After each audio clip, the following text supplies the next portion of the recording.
السلام علیکم ورحمۃ اللہ وبرکاتہ، نحمده ونصلی علی رسولہ الکریم، اما بعد فاعوذ باللہ من الشیطان الرجیم، بسم اللہ الرحمن الرحیم۔ پرہیز علاج سے بہتر ہے، یعنی کوئی دوائی نہ لے، کچھ نہ لے، فاسٹنگ شروع کر دیں تو فاسٹنگ میں بھی شفا ہے۔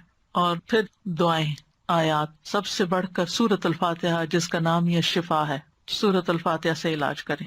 خارجہ بن سل تمیمی اپنے چچا سے نقل کرتے ہیں، ایک مرتبہ وہ رسول اللہ صلی اللہ علیہ وسلم کی خدمت میں حاضر ہوئے۔ جب واپس جانے لگے تو ایک قوم کے پاس سے گزرے جن کے ہاں ایک مجنون آدمی تھا، یعنی اس کا ذہنی توازن ٹھیک نہیں تھا۔ اسے انہوں نے لوہے کی زنجیروں سے باندھ رکھا تھا۔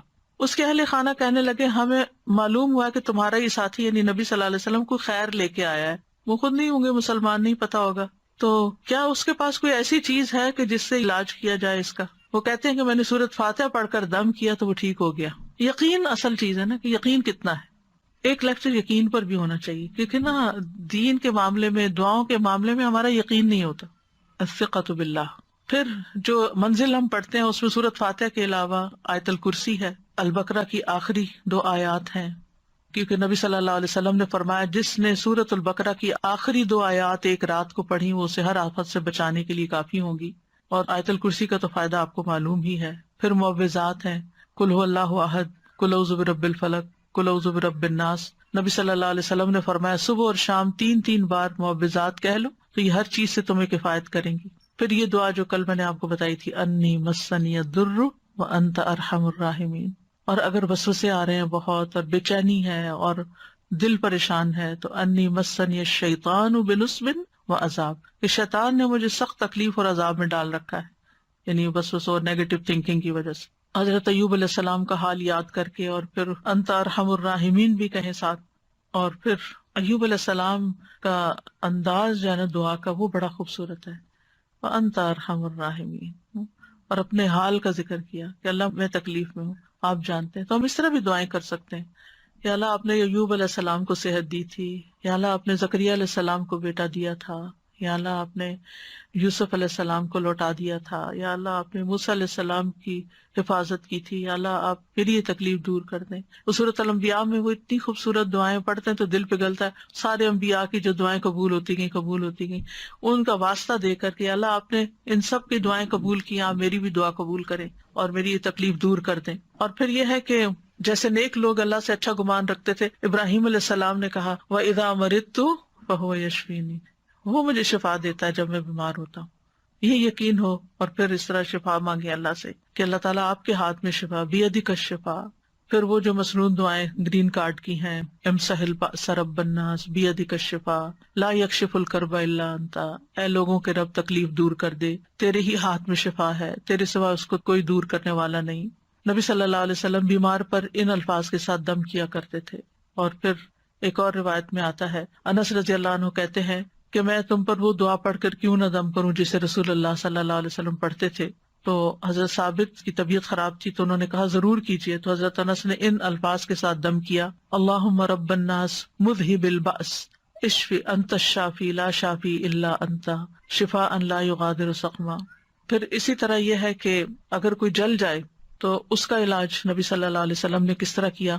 ایک خاتون کہتی ہیں کہ میں حبشہ سے واپس آ رہی تھی، مدینہ سے کچھ فاصلے پر تھی، تو کھانا پکانا شروع کیا، لکڑیاں ختم ہوئی تو لکڑیوں کی تلاش میں نکلی تو بچے نے ہانڈی اپنے اوپر گرا لی اور وہ بازو پہ گر گئی اور وہ جل گیا۔ تو وہ پھر لے کے نبی صلی اللہ علیہ وسلم کی خدمت میں حاضر ہوئی، کہا اللہ کے رسول صلی اللہ علیہ وسلم میرے ماں باپ آپ پہ قربان، یہ محمد بن حاتم ہیں اور ان کے ساتھ یہ ہوا ہے۔ تو آپ نے اپنا لعاب دہن ڈالا اور سر پہ ہاتھ پھیرا اور برکت کی دعا کی، اور اس جلی ہوئی جگہ پر لعاب دہن ڈالتے جاتے تھے اور ساتھ یہ دعا پڑھتے تھے، اذہب البأس رب الناس واشف انت الشافی لا شفاء الا شفاؤک اشف شفاء لا یغادر سقما۔ اور پچھلے دنوں ایک پوسٹ آپ نے بھی شاید دیکھی ہو جس میں وہ کوئی حکیم یا طبیب ایسی ریکمینڈ کرتا ہے کہ اگر کوئی شخص صبح کے وقت اپنا پہلا لعاب اپنی آنکھوں کے اندر لگاتا ہے تو اس کی آنکھوں کی بینائی تیز ہو جاتی ہے اور بیماریاں دور ہوتے ہیں۔ بہرحال لعاب کے اندر بھی اللہ نے شفا رکھی ہے۔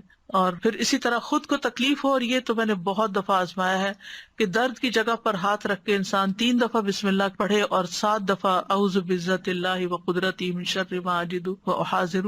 بہت ہی خوبصورت دعا ہے اور بہت جلد تکلیف دور ہوتی ہے. خاص طور پہ اگر گھٹنوں وغیرہ میں تکلیف ہے تو آپ ان کو کلونجی کے آئل سے رب بھی کرتے جائیں اور یہ دعا پڑھتے جائیں تو انشاءاللہ ٹھیک ہو جائیں گے. پھر اسی طرح اگر کہیں پھوڑا پھنسی ہے چھوٹا موٹا تو اس پر نبی صلی اللہ علیہ وسلم یہ دعا پڑھتے تھے، بسم اللہ تربت اردنا بریقت بعدنا لیشفی بہ سقیمنا باذن ربنا.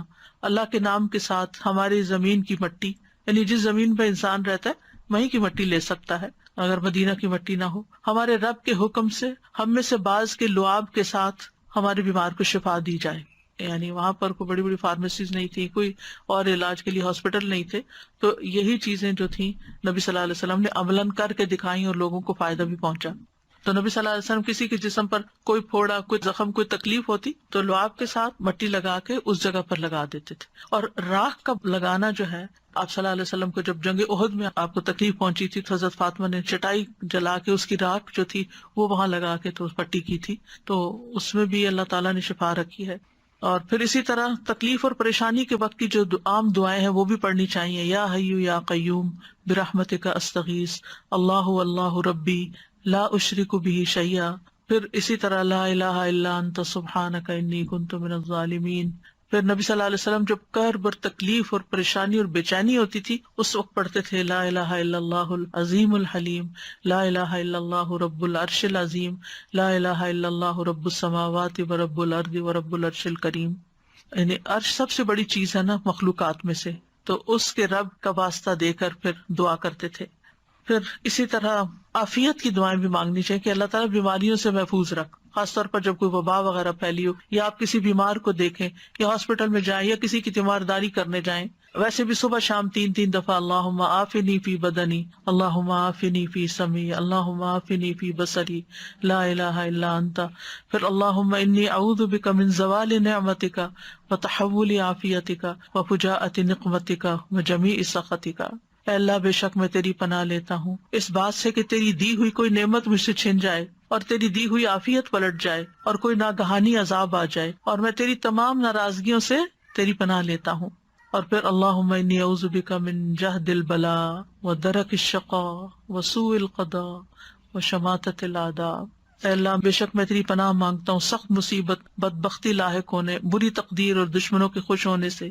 پھر اسی طرح اللہم انی اعوذ بک من السمم والبکم والجنون والجذام والبرص وسیء الاسقام. اے اللہ بے شک میں بہرے پن، گنگے پن، پاگل پن، کوڑ، برس اور تمام بری بیماریوں سے تیری پناہ مانگتا ہوں. اور پھر اللہم انی اعوذ بک من الہم والحزن والعجز والکسل والجبن والبخل وغلبۃ الدین وقہر الرجال. اخلاقی بیماریوں سے، روحانی بیماریوں سے نجات. اے اللہ میں تیری پناہ مانگتا ہوں دکھ، غم، عاجزی، سستی، بخل، بزدلی، قرضداری کے بوجھ اور لوگوں کے اپنے اوپر غلبے سے. پھر اعوذ بکلمات اللہ التامات من شر ما خلق. ہر طرح کے شر سے اللہ تو مجھے بچا لے. جہاں بھی انسان جائے، کسی شہر میں جائے، کسی جگہ پر جائے، پلین میں ہو، کہیں پر آپ انٹر ہو، بینک میں، اسکول میں، تو 3 دفعہ اگر آپ یہ پڑھ لیں کوئی چیز آپ کو نقصان نہیں دیتی. کیونکہ انسان کو ڈر ہوتا ہے نا کہ یہ وائرسز ہوں گے، اور خاص طور پر آج کل کے سیناریو میں. پھر اعوذ بکلمات اللہ التامات من کل شیطان وہامۃ ومن کل عین لامۃ. یعنی لوگوں کی گیدرنگ میں جائیں آپ کو ڈر ہوتا ہے کہ نظر نہ لگ جائے، کوئی اور اسی طرح کی چیز. یہ دعا بھی بہت فائدے کی ہے، ویسے بھی پڑھنی چاہیے. اور پھر شیطانی وسوسے سے اگر بہت نیگیٹو تھنکنگ ہو رہی ہو اور بہت برے برے خیالات آ رہے ہوں، کسی کے بارے میں کوئی بات بہت بری ستا رہی ہو، تو اعوذ بکلمات اللہ التامات من غضبہ وعقابہ وشر عبادہ ومن ہمزات الشیاطین وان یحضرون. خاص طور پہ برا خواب آنے کے بعد اگر دل پہ بار بار پریشانی کا خیال آ رہا ہے، بار بار آ رہا ہے، تو اس کو بھی جھٹکنے کے لیے یہ دعا پڑھی جا سکتی. تو اللہ تعالیٰ محفوظ رکھیں گے. بس آخر میں چند موٹی موٹی باتیں کہ اگر آپ کسی بیمار کے پاس جائیں تو کن چیزوں کا خیال رکھیں، کیونکہ مریضوں کی عادت کا حکم دیا گیا ہے، کیونکہ اس سے انسان کو اپنی نعمتیں یاد آتی ہیں اور انسان کو آخرت کی یاد آتی ہے. اور مسلمان کی عادت جو ہے وہ دوسرے مسلمان پر حق ہے، خاص طور پر اگر کوئی قریبی لوگوں میں سے ہو. نبی صلی اللہ علیہ وسلم نے فرمایا جب کوئی شخص اپنے کسی مسلمان بھائی کی عادت کرتا ہے تو وہ جنت کے باغات میں چلتا ہے یہاں تک کہ بیٹھ جائے. اس کے بیٹھنے پر اللہ کی رحمت اسے ڈھانپ لیتی ہے. اگر واقعی عادت کی نیت سے کسی کے پاس جاتے ہیں اور عبادت کی نیت سے اور اگر صبح کے وقت جائے تو شام تک 70,000 فرشتے اس کے لیے دعائے بخشش کرتے ہیں، اور شام کو جائے تو صبح تک، یعنی اتنا بڑا اجر و ثواب ہے۔ اور عیادت نہ کرنے والوں کی مذمت کی گئی ہے۔ اللہ تعالیٰ قیامت کے دن فرمائیں گے کہ میرا فلاں بندہ بیمار تھا، تو نے اس کی عیادت نہیں کی، یعنی تم نے اس کا حال ہی نہیں پوچھا، اگر تو اس کی عیادت کرتا تو مجھے اس کے پاس پاتا۔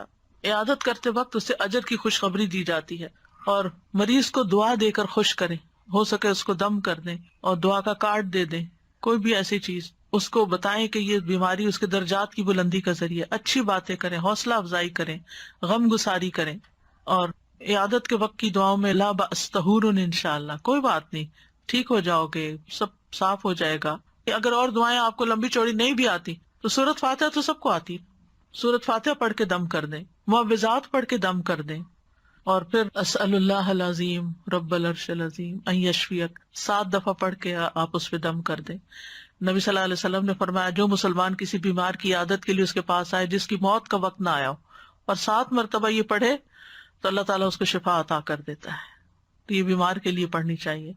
پھر اللہم اشف فلان، اگر دور بیٹھے ہیں تو دور سے دعائیں کر دیں، اور دیگر بھی اذہب البأس اور مذہب البأس، اور یہ ساری دعائیں جو پہلے میں آپ کو بتا چکی ہوں دیگر بیماریوں کے علاج میں، یہ دعائیں گرین کارڈ پہ لکھی ہوئی ہیں، ان سب کا بھی یعنی اگر آپ کے پاس زبانی یاد نہیں تو دیکھ کے بھی آپ ان کو پڑھ سکتے ہیں۔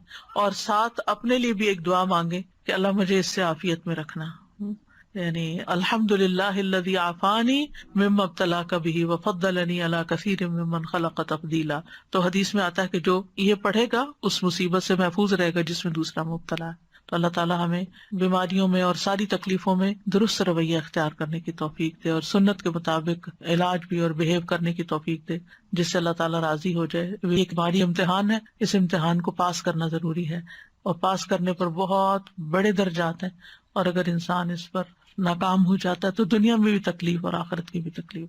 وآخر دعوانا ان الحمد للہ رب العالمین۔ سبحانک اللہم وبحمدک، اشہد ان لا الہ الا انت، استغفرک واتوب الیک۔ السلام علیکم ورحمۃ اللہ وبرکاتہ۔